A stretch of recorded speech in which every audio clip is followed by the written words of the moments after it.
জানিয়ে দিব এই মুহূর্তে আমাদের হাতে এসেছে গুরুত্বপূর্ণ আপডেট সংবাদের শিরোনাম। শুরুতেই থাকছে বেগম খালেদা জিয়ার শারীরিক অবস্থা অপরিবর্তিত বলছে বিএনপি নেতা রিজভী।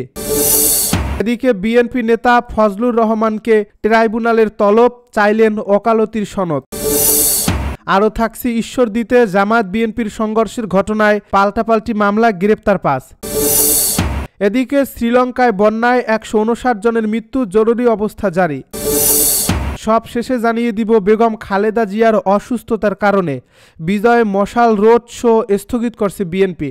এতক্ষণ শুনছিলেন হাতে থাকা আপডেট সংবাদের শিরোনাম, এবারে বিস্তারিত। তবে তার আগে অনুরোধ রইল ভিডিওটিতে একটি লাইক এবং কমেন্ট করে জানিয়ে দিন ভিডিও সম্পর্কে আপনার মূল্যবান মতামত। আরও জানিয়ে দিন ভিডিওটি কোথা থেকে দেখছেন বা কোন জেলা থেকে দেখছেন।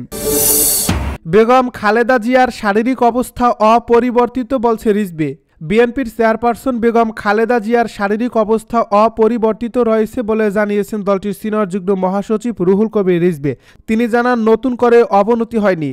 তার বিদেশ যাওয়ার ব্যাপারে মেডিকেল বোর্ড এখনও কোনো পরামর্শ দেয়নি। আজ রবিবার দুপুরে নয়াপল্টনে দলটির কেন্দ্রীয় কার্যালয় থেকে এক সংবাদ সম্মেলনে এ কথা জানান তিনি।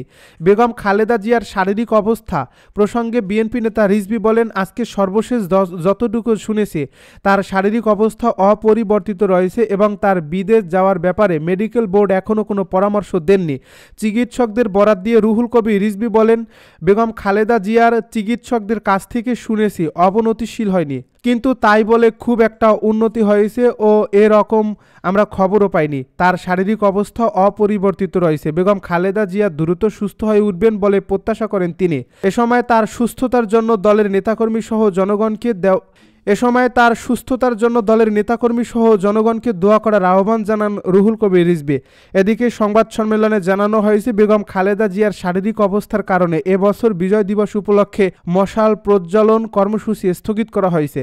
ডিসেম্বরের ১৬ তারিখে বিজয় দিবস উদযাপনের অংশ হিসেবে দলটির ১৫ দিনের কর্মসূচি স্থগিত রাখার কথা জানিয়েছে রিজভী। বিএনপি নেতা ফজলুর রহমানকে ট্রাইব্যুনালে তলব, চাইলেন ওকালতির সনদ। আন্তর্জাতিক অপরাধ ট্রাইব্যুনাল ও এর বিচার প্রক্রিয়া নিয়ে একটি বেসরকারি টেলিভিশনের টকশোতে বিরূপ মন্তব্য করার অভিযোগে বিএনপি চেয়ারপারসনের উপদেষ্টা ফজলুর রহমানকে তলব করা হয়েছে। আদালত অবমাননার এক আবেদনের শুনানির পর রোববার আন্তর্জাতিক অপরাধ ট্রাইব্যুনাল ১ এর চেয়ারম্যান বিচারপতি মোহাম্মদ গোলাম মর্তুজা মজুমদারের নেতৃত্বাধীন ২ সদস্যের প্যানেল এই আদেশ দেয়। আগামী ৮ ডিসেম্বর তাকে সশরীরে হাজির হয়ে এ বিষয়ে ব্যাখ্যা দিতে বলা হয়েছে। একই সঙ্গে তার প্রাতিষ্ঠানিক ও আইনজীবী হিসেবে অনুশীলনের সনদও সঙ্গে আনতে নির্দেশ দেওয়া হয়েছে। রোববারে শুনানির সময় আদালত ফজলুর রহমানের আইনজীবী হিসেবে পরিচয় ও তার অনুশীলন নিয়ে প্রশ্ন তোলেন। ট্রাইব্যুনাল মন্তব্য করেন, ফজলুর রহমান কে, তার কি ওকালতির সার্টিফিকেট আছে, তিনি কি প্র্যাকটিস করেন, কোন দিন কোর্ট কাছারিতে আসলে তিনি এমন কথা বলতে পারতেন না। আদালত আরও বলেন, আইন, রায়, এমনকি বিচারকের সমালোচনা করা যায়, কিন্তু রায় মানি না এই কথা বলা কেবল আদালত অবমাননাই নয়, রাষ্ট্রদ্রোহিতার শামিল। এর আগে গত ২৬ নভেম্বর ট্রাইব্যুনালের প্রসিকিউশন ফজলুর রহমানের বিরুদ্ধে আদালত অবমাননার অভিযোগ দায়ের করে। প্রসিকিউটর গাজী এম.এইচ তামিম ও মিজানুল ইসলাম শুনানিতে অংশ নেন। তারা জানান, গত ২৩ নভেম্বর চ্যানেল 24-এর একটি টক শোতে ফজলুর রহমান বলেন, আমি প্রথম দিন থেকেই বলছি এই কোর্ট মানি না, এই কোর্টের বিচার মানি না। তিনি আরও দাবি করেন, ১৯৭১ সালের যুদ্ধাপরাধীদের বিচারের জন্য গঠিত এই ট্রাইব্যুনালে শেখ হাসিনার বিচার হতে পারে না। প্রসিকিউটররা জানান, ফজলুর রহমান ট্রাইব্যুনালের আইন না জেনেই এমন মন্তব্য করেছেন।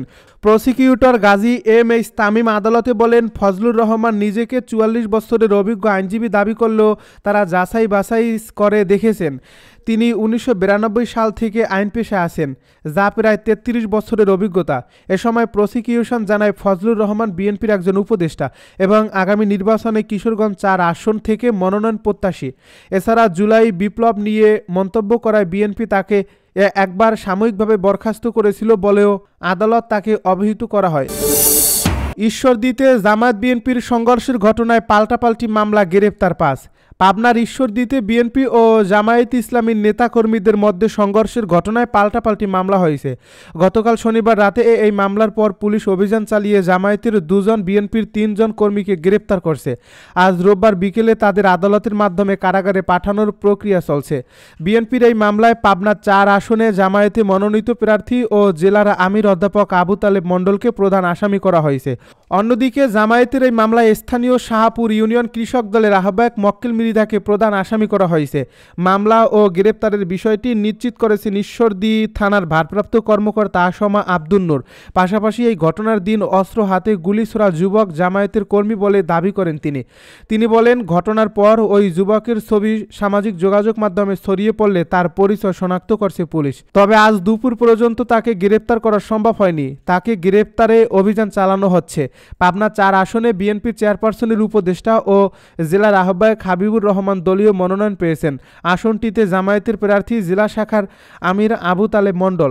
দুজনই দীর্ঘদিন ধরে এলাকায় প্রচারণা চালাচ্ছেন। উপজেলার চরগড়ি গ্রামে কয়েকদিন ধরে দুই পক্ষের সমর্থকদের মধ্যে বিরোধ চলছিল। 2 দিন আগে তাদের মধ্যে কথার কাটাকাটি ও হাতাহাতির ঘটনা ঘটে। গত বৃহস্পতিবার বিকেলে জামায়াতের প্রার্থী আবু তালেব মণ্ডল ওই এলাকায় গণসংযোগে যান। গত বৃহস্পতিবার বিকেলে জামায়াতের প্রার্থী আবু তালেব মণ্ডল ওই এলাকায় গণসংযোগে যান। তখন দুই পক্ষের কথার কাটাকাটির এক পর্যায়ে সংঘর্ষের ঘটনা ঘটে। এ সময় কয়েকটি গোলা ছোড়া হয় এবং কয়েকটি মোটরসাইকেল ভাঙচুরের ঘটনা ঘটে।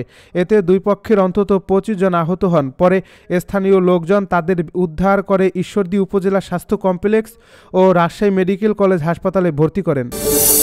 শ্রীলঙ্কায় বন্যায় 159 জনের মৃত্যু, জরুরি অবস্থা জারি। শ্রীলঙ্কায় বন্যা ও ভূমিধসে মৃতের সংখ্যা বেড়ে 159 জনে দাঁড়িয়েছে এবং নিখোঁজ রয়েছেন আরও অন্তত 200 মানুষ। দেশটি সাম্প্রতিক বছরগুলোর মধ্যে অন্যতম ভয়াবহ প্রাকৃতিক দুর্যোগ মোকাবেলা করছে। শুক্রবার ঘূর্ণিঝড় ডিটওয়া দ্বীপ রাষ্ট্রটির পূর্বাঞ্চলীয় উপকূলে আঘাত হানে। এর পরপরই সেখানে বন্যা দেখা দেয়। বন্যায় এখন পর্যন্ত দেশটিতে প্রায় 20,000 ঘরবাড়ি ধ্বংস হয়ে গেছে। বন্যা কবলিত 1,08,000 মানুষকে সরকারি আশ্রয় শিবিরে নেওয়া হয়েছে বলে দেশটির দুর্যোগ ব্যবস্থাপনা কেন্দ্র জানিয়েছে। কর্মকর্তারা বলছেন, দেশটির 1/3 এলাকায় বিদ্যুৎ ও পানি সরবরাহ নেই। ঘূর্ণিঝড় ডিটওয়ার পর সেখানে জরুরি অবস্থা ঘোষণা করা হয়েছে। কেলানি নদীর পানি দ্রুত বাড়তে থাকায় কিছু এলাকায় আরও লোকজনকে সরিয়ে দেওয়ার জন্য নির্দেশ জারি করছে কর্তৃপক্ষ। এবারের বন্যা ও এর জের ধরে হওয়া ভূমিধসে সবচেয়ে বেশি প্রাণহানি ঘটছে ক্যান্ডি ও বাড্ডুলা এলাকায়। খালেদা জিয়ার অসুস্থতার কারণে বিজয় মিছিল রোড শো স্থগিত করছে বিএনপি। বিএনপি চেয়ারপারসন ও সাবেক প্রধানমন্ত্রী বেগম খালেদা জিয়ার গুরুতর অসুস্থতার কারণে ডিসেম্বরকে কেন্দ্র করে নেওয়া বিজয়ের মাসে বিজয় মশাল রোড শো কর্মসূচি স্থগিত করছে বিএনপি। রবিবার দুপুর 2:30টায় নয়াপল্টন কেন্দ্রীয় কার্যালয়ে আয়োজিত জরুরি সংবাদ সম্মেলনে তথ্য জানান দলটির সিনিয়র যুগ্ম মহাসচিব রুহুল কবির রিজভী বলেন, চেয়ারপারসন বেগম খালেদা জিয়া এখন হাসপাতালে ভর্তি আছেন। তার বর্তমান শারীরিক অবস্থা বিবেচনায় দলীয় সিদ্ধান্তে বিজয় মাসের রোড শো কর্মসূচি আপাতত স্থগিত করা হয়েছে। সংবাদ সম্মেলনে রিজভী আরও বলেন, বেগম খালেদা জিয়ার বিদেশে চিকিৎসার বিষয়ে মেডিকেল বোর্ড এখনও কোনো চূড়ান্ত সিদ্ধান্ত দেয়নি। 80 বছর বয়সী বেগম খালেদা জিয়া দীর্ঘদিন ধরে হৃদরোগ, ডায়াবেটিস, আর্থ্রাইটিস, লিভার সিরোসিস ও কিডনি জটিলতা সহ নানা শারীরিক সমস্যায় ভুগছেন। গত 23 নভেম্বর শ্বাসকষ্ট দেখা দিলে তাকে দ্রুত এভারকেয়ার হাসপাতালে ভর্তি করা হয়।